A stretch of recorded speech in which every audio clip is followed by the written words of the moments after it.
y esa idea también fomentada por los propios líderes, ¿no? Lo veíamos incluso dentro del informe se mencionaba, Gordon Brown fue él quien instauró esta frase, empleos británicos para trabajadores británicos, como eslogan de su campaña.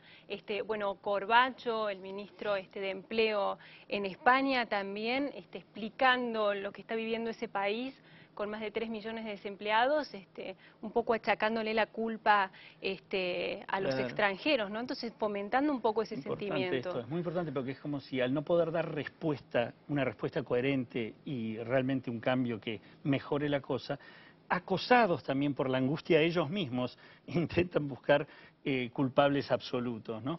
Entonces ahí se pierde la sensatez, por ahí una medida coherente con una especie de cuidado del propio trabajador se convierte en ataques sin acusaciones y en medidas realmente discriminatorias peligrosas.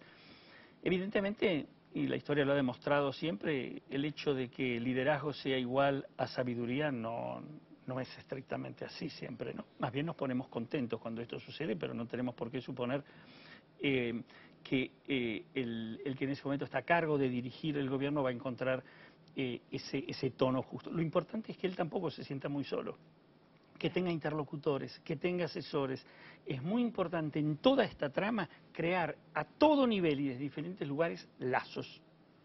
Esto es lo que nos da y nos hace recuperar nuestro sentido de pertenencia y nuestra identidad.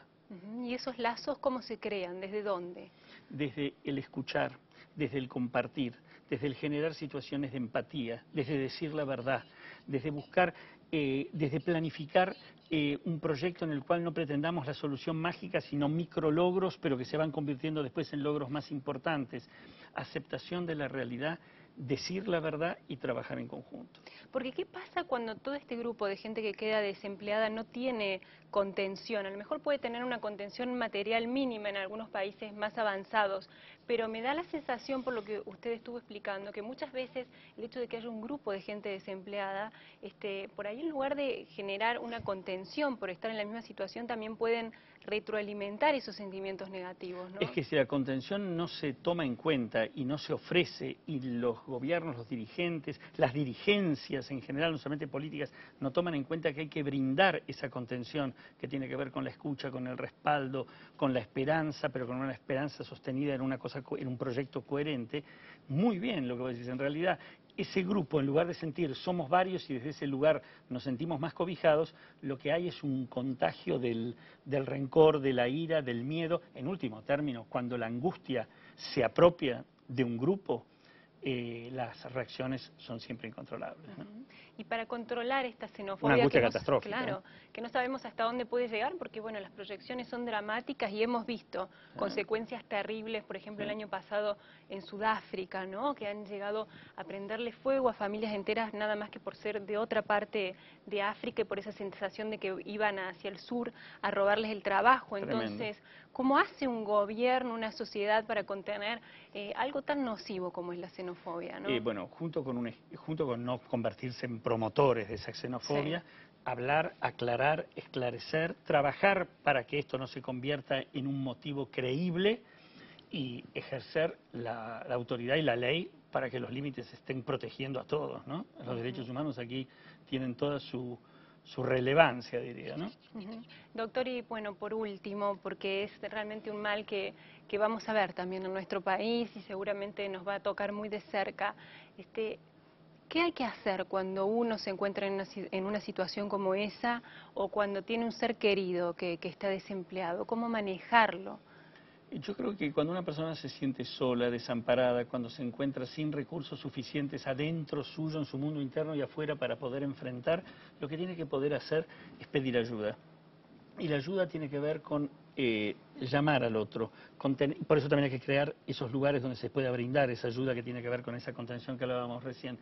Pedir ayuda y algo muy importante, por favor, que haya lugares donde se escuche ese pedido y se asista a una persona, no solamente creándole un empleo que no hay cuando no lo hay, pero sí compartiendo una determinada preocupación, un dolor, empáticamente ubicándose en el lugar del otro y tal vez así poder generar variables que no estaban primero presentes. También eso fomenta la imaginación, surgen posibilidades que no se pensaban, aparecen soluciones intermedias, se conforman tramas, grupos, y esto da una posibilidad que a lo mejor no estaba como posible dentro del imaginario de la gente y existe.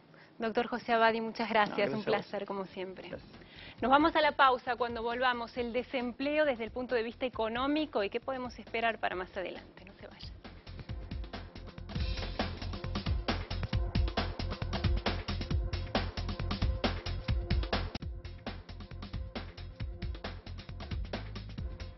Segundo bloque de FTV, nos acompaña Willy Cohen, periodista, especialista en economía. Muchas gracias por acompañarnos, por estar con nosotros. Un gusto, ¿cómo estás? Muy bien. Y para retomar esto que nos señalaba el doctor José Abadi, ¿no?, sobre la xenofobia, me gustaría, Willy, que nos expliques, a ver, ¿cuánto asidero real tiene esta visión de que los extranjeros roban el trabajo a los residentes de un país?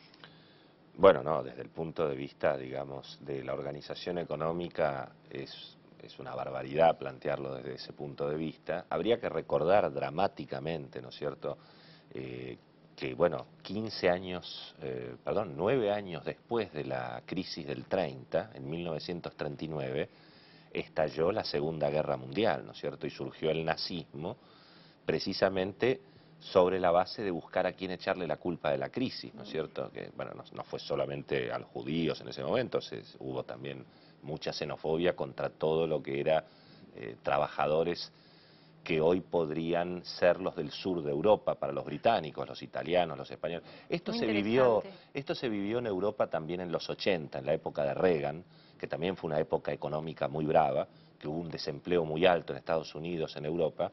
Y era la época donde nació, por ejemplo, la famosa historia de los sudacas. ¿Te acordás que sobre todo a los argentinos que estaban en España, la pasaron bravo, digamos? Porque, bueno, se genera, digamos, esa sensación que en general viene desde la conducción política. En la Argentina, lo sabemos de memoria, digamos, la Argentina somos especialistas en crisis y en general en líderes políticos de derecha, de izquierda, que siempre, digamos, han estado más preocupados por ver a quién le echan la culpa. Viste que en la Argentina primero la culpa era toda de los militares, después toda de Alfonsín, después toda de Menem, después toda de la Rúa, ahora parece que es toda de Kirchner, digamos, ¿entendés? Siempre hay como una sensación de cierta ignorancia, naturalmente, y hay de alguna manera líderes políticos, líderes sociales, que se aprovechan de esa ignorancia y obviamente para no asumir la responsabilidad que les toca, prefieren siempre encontrar a quién echarle la culpa. La Argentina somos, yo te diría, diplomados en esto, ¿no? Creo que sí es cierto que en términos económicos se aprendió de la crisis del 30, cosa que está por verse, ¿viste? Todo el mundo dice, bueno, no va a pasar lo del 30 porque ahora todos los líderes mundiales no dejan quebrar los bancos.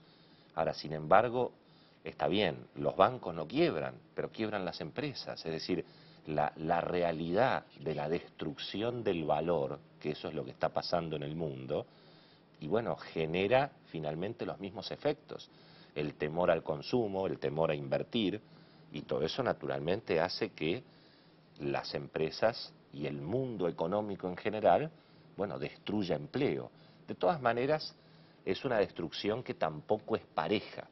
Digamos, hay sectores de la industria que están muy golpeados en todo el mundo, y en Argentina obviamente lo mismo. En Argentina pasa lo mismo que en el resto del mundo, digamos. Y ahí tenés, por ejemplo, la industria de la construcción. Eso está golpeado en todas partes. Entonces, lógicamente, la industria del acero, la industria del aluminio, todo lo que tiene que ver con el sector automotriz en el mundo, y bueno, esos son los sectores más golpeados que en muchos casos, como es el caso de la construcción, toman mucho empleo y en general, también en la Argentina, empleo, digamos, de baja calificación que suelen ser los inmigrantes. Claro. Eso pasa en Argentina, pasa en Italia y pasa en Inglaterra. Vamos a estar hablando más en profundidad de esto. Vamos ahora a ver la segunda parte del informe que preparamos sobre el desempleo. Adelante.